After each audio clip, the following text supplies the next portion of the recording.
di Zoom. Shalom, Ruth. Shalom, Kak Ruth. Shalom, Ibu. Shalom, Ibu. Pertama-tama ini baru kali pertama aku mungkin untuk kesaksian. Awalnya juga memang bingung sih mau kesaksian apa gitu kan. Cuman ya benar yang tadi kata Bang Evan, pasti banyak kok kebaikan Tuhan yang kita alami. Mungkin ya kita kayak bingung mau cerita yang dari mana dulu nih gitu kan. Tapi saya percaya saya mau menceritakan tentang kebaikan Tuhan sepanjang hidup saya yang telah saya lalui, yang benar-benar yang kayak mengena itu, maksudnya kayak benar-benar saya merasakan gitu, kebaikan Tuhan itu memang luar biasa sekali. Ini saya mulai dari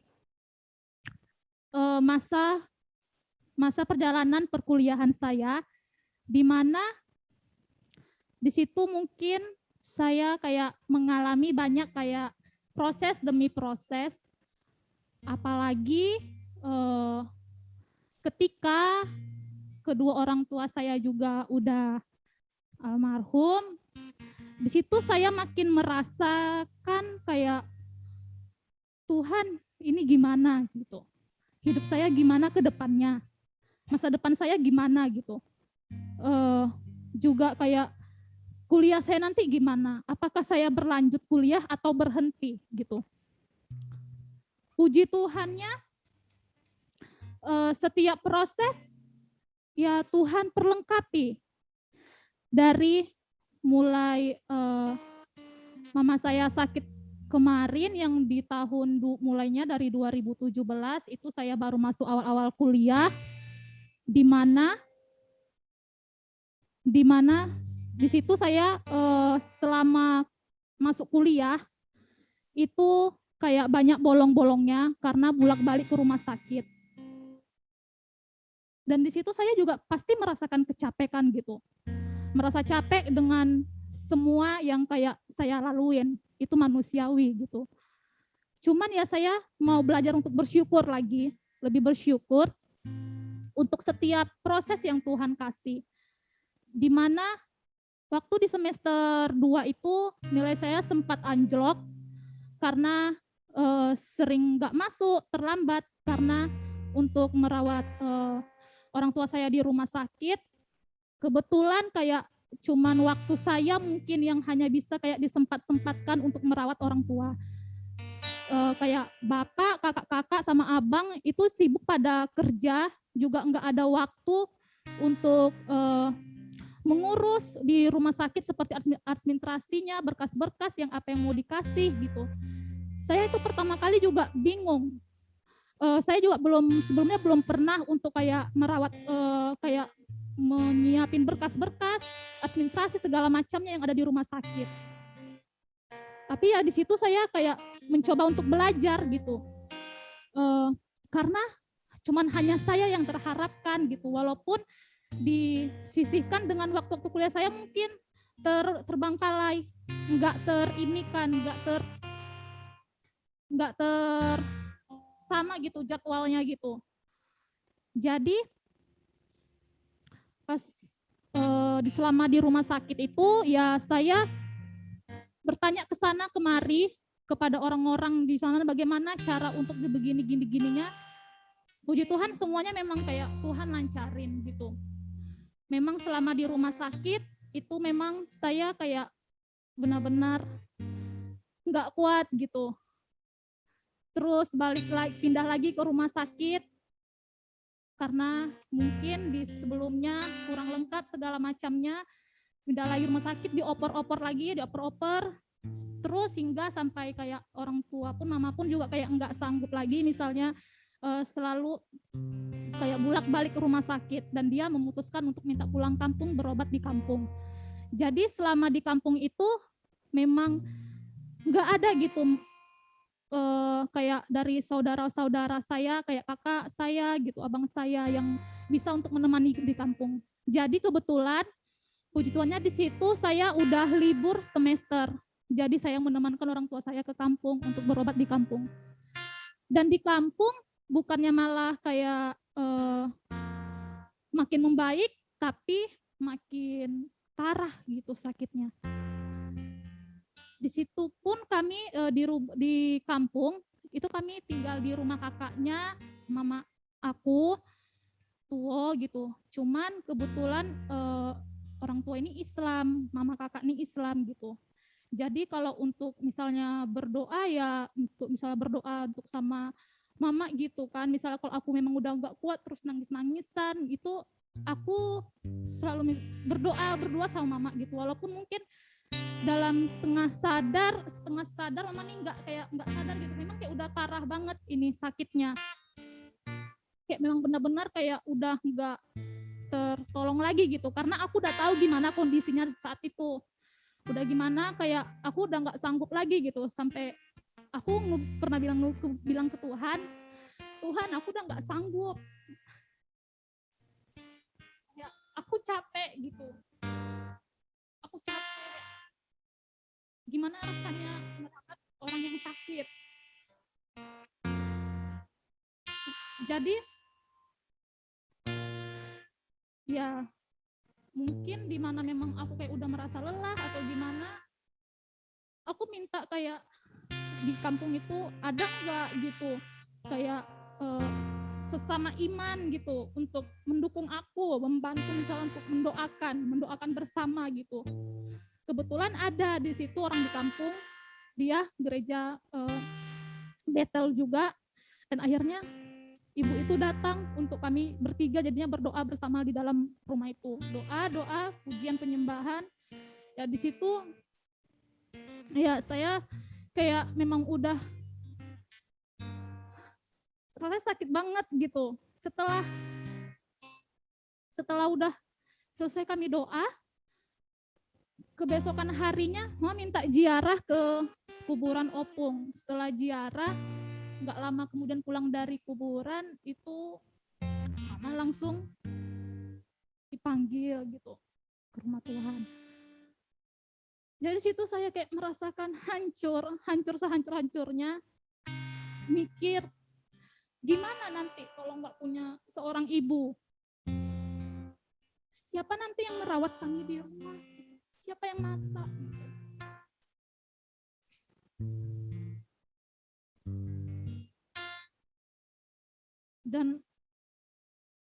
Dan setiap proses demi proses ya saya lewatin. Terus balik ke Pekanbaru, puji Tuhannya saya masih bersyukur memiliki keluarga rohani. Sebelumnya saya belum masuk pelayanan di youth, masih bergabung di KUL. Dan saya menghubungi Bang David.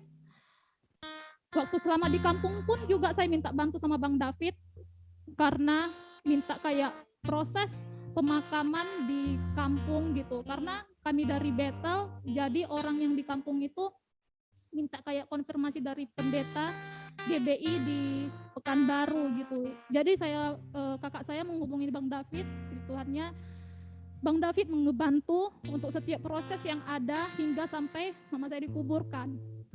Balik ke Pekanbaru, saya merasa bersyukur lagi karena dikuatkan oleh keluarga rohani. Itulah pentingnya kita memiliki keluarga rohani yang untuk menguatkan kita. Di saat kita jatuh, ada keluarga rohani yang mau ngedoain kita, ngedukung kita. Nggak lama kemudian, di tahun 2020, itu bapak saya juga panggil Tuhan lagi karena sakit juga. Di situ kami benar-benar kayak udah hancur gitu. Gimana kedua orang tua kami?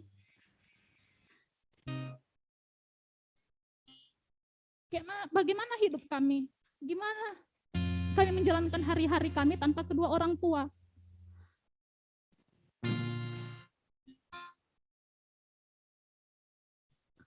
Tapi kami tak percaya, berdoa sama Tuhan. Mungkin setelah apa yang terjadi semuanya, setiap proses yang Tuhan kasih, Tuhan beri, Tuhan pasti kasih lebih kasih yang terbaik lagi. Ada rancangan yang indah ke depannya. Sampai-sampai juga di masa perkuliahan mungkin di beberapa keluarga juga mengatakan kayak misalnya aku masih kuliah, adekku masih sekolah. Jadi orang juga ngebilang gimana uang kuliah kamu nanti, gimana sekolah gini-gini segala macam, biaya hidup kalian gini-gini. Tapi ya di situ kami tetap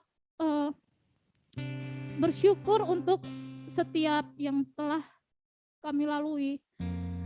Dan pada akhirnya setiap proses yang kami lewatin itu Tuhan jaga kok, Tuhan tolong kami. Yang kami pikir tidak mungkin, itu mungkin bagi Tuhan gitu. Ternyata Tuhan pelihara. Yang kami mikir, aku juga, yang orang juga setelah selesai ujian skripsi, setelah yudisium, orang juga banyak yang nggak ngira-ngira selesai juga kuliahnya ya gitu.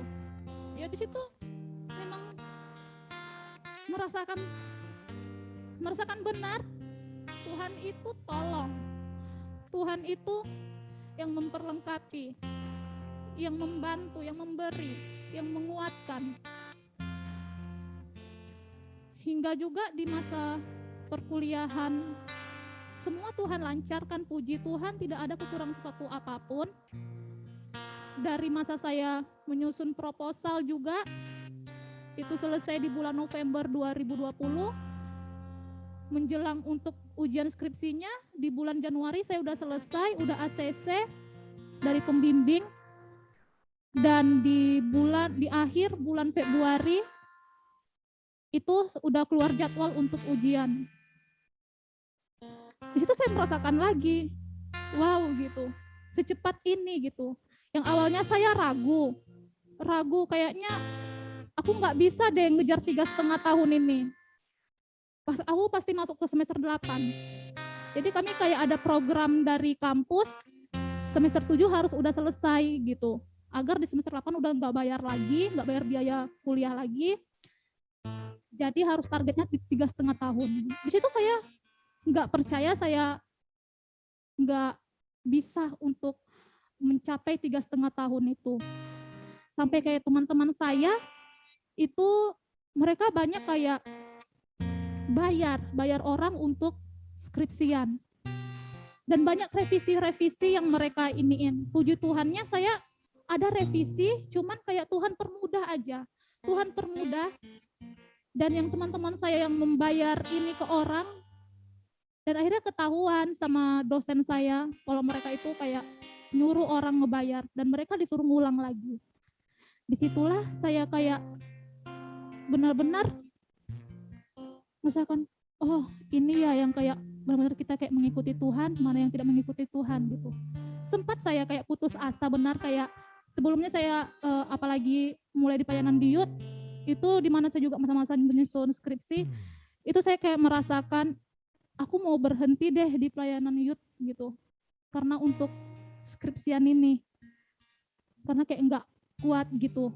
Banyak kegiatan-kegiatan dari youth yang harus diikuti, sedangkan skripsi aku belum selesai, terbengkalai gitu.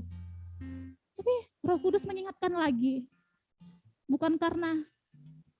jangan karena skripsi kamu yang enggak selesai, kamu meninggalkan pelayanan kamu hanya untuk skripsi doang.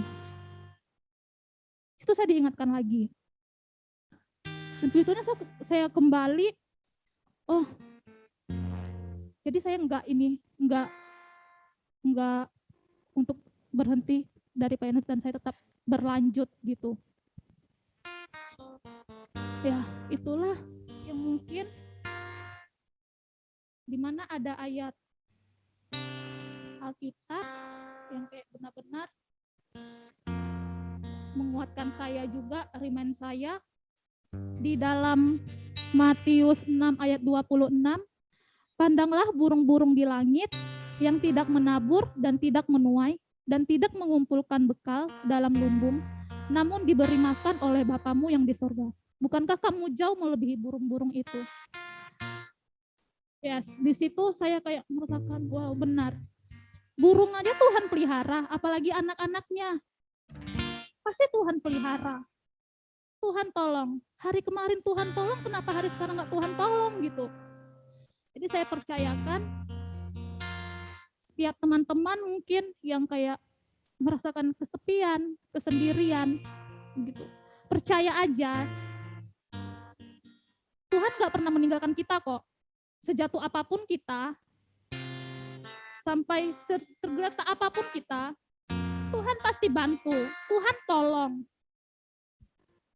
Itu sih yang selama ini saya kayak renungkan lagi, kebaikan Tuhan, banyak kebaikan Tuhan yang sudah saya rasakan, yang mungkin saya nggak merasakan ini mustahil, tetapinya bagi Tuhan tidak ada yang mustahil. Semuanya itu udah Tuhan sediakan. Tanpa kita minta pun Tuhan udah sediakan gitu. Jangan merasa kekurangan, jangan merasa pernah kekurangan. Sebelum kita meminta, Tuhan memang udah telah memberi. Jangan hanya meminta berkatnya saja, tetapi cari dahulu kerajaan Allah. Cari dulu yang pemberi berkat. Pasti Tuhan kasih. Gitu. Mungkin itu aja, sekian dari kesaksian saya. Semoga teman-teman terberkati. Haleluya. Puji Tuhan, terima kasih banyak Kak Ruth. Saya sendiri ya, pribadi sendiri merasakannya terberkati sekali gitu. Karena seorang Ruth yang bukan background medis aja, dia mengalami kehetikan di rumah sakit. Saya yang latar belakangnya perawat, saya bisa banget rasakan gimana di tengah situasi kedua orang tua sakit. Ini teman-teman bukan berusaha untuk mengungkit kesedihan. Tapi di sini maksudnya adalah Evan kalau berbicara kebaikan Tuhan itu gampang banget nangis. Nangis bukan karena baper. Nangis tapi terharu. Tuhanlah yang tahu gimana pribadi kita, keburukan kita, kehinaan kita. Tapi Tuhan itu benar-benar unconditional love. Cinta tanpa syarat. Gak perlu nunggu kita baik dulu. Gak perlu nunggu kita benar dulu. Tapi dia kasihnya itu tak berkesudahan. Dulu Evan juga sempat hectic, stres gitu. Ruth masih sendiri ya, mamanya ya waktu itu dirawat ya. Tapi ganti-gantian kan.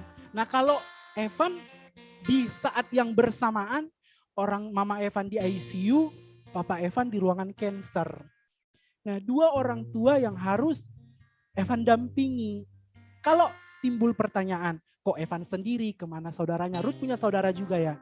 Ya punya saudara juga, tapi pada dasarnya pada intinya bukan saudara kita jahat ya. Tapi memang pada dasarnya Tuhan lagi pakai kita. Aku menyadari itu sekarang Ruth.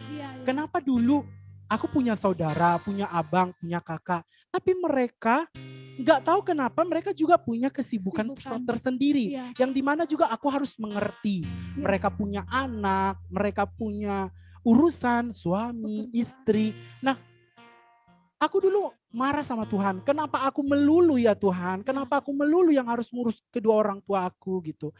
Ada suatu masa Tuhan mengingatkan aku, Evan, coba ingat apa yang pernah kamu minta ke aku, kata Tuhan. Nah dulu ketika waktu itu sebelum orang tua saya masuk rumah sakit, saya pernah bilang sama Tuhan, waktu itu saya dapat tawaran home care di sebuah keluarga Cina.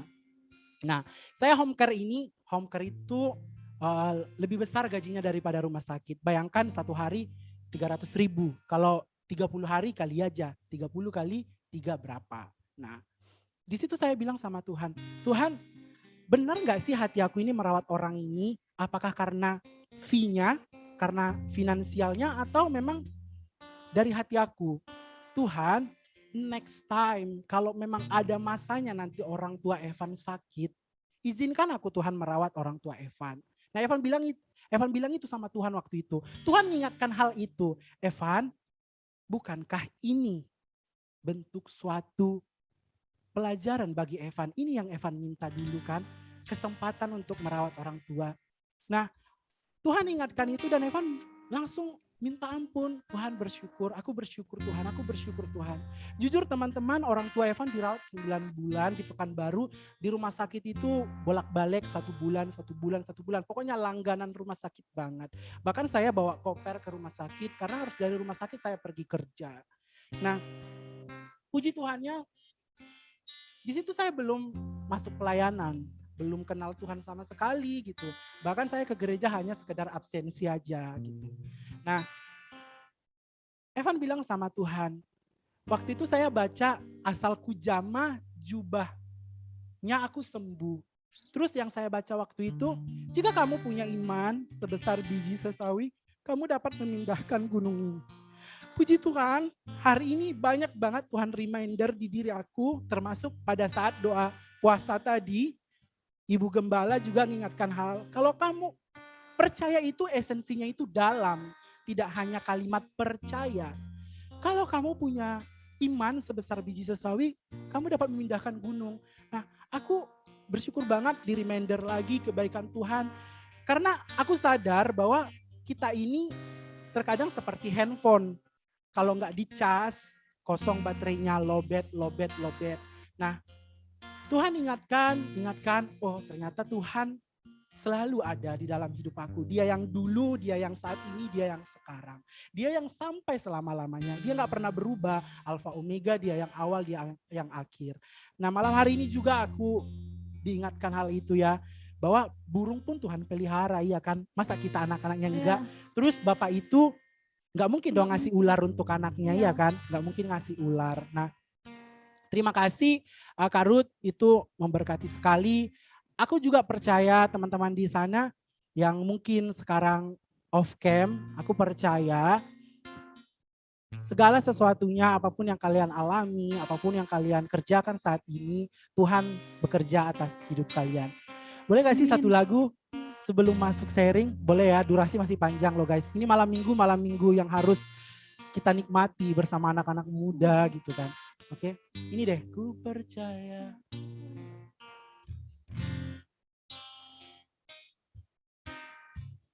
Kau Tuhan yang tak pernah gagal, menjadikanku lebih dari pemenang. Ku percaya Kau Tuhan yang tak pernah lalai, menepati janji-janjimu. Sekali lagi ku percaya Kau Tuhan. Mari kita katakan sama-sama. Ya Kau Tuhan yang tak pernah gagal, menjadikanku lebih dari pemenang. Ku percaya Kau Tuhan yang tak pernah lalai, menepati janji-janjimu. Ku percaya Kau Tuhan yang tak pernah gagal, menjadikanku lebih dari pemenang. Ku percaya Kau Tuhan yang tak pernah lalai, menepati janji-janjimu, menepati janji-janjimu, menepati janji-janjimu, menepati janjimu.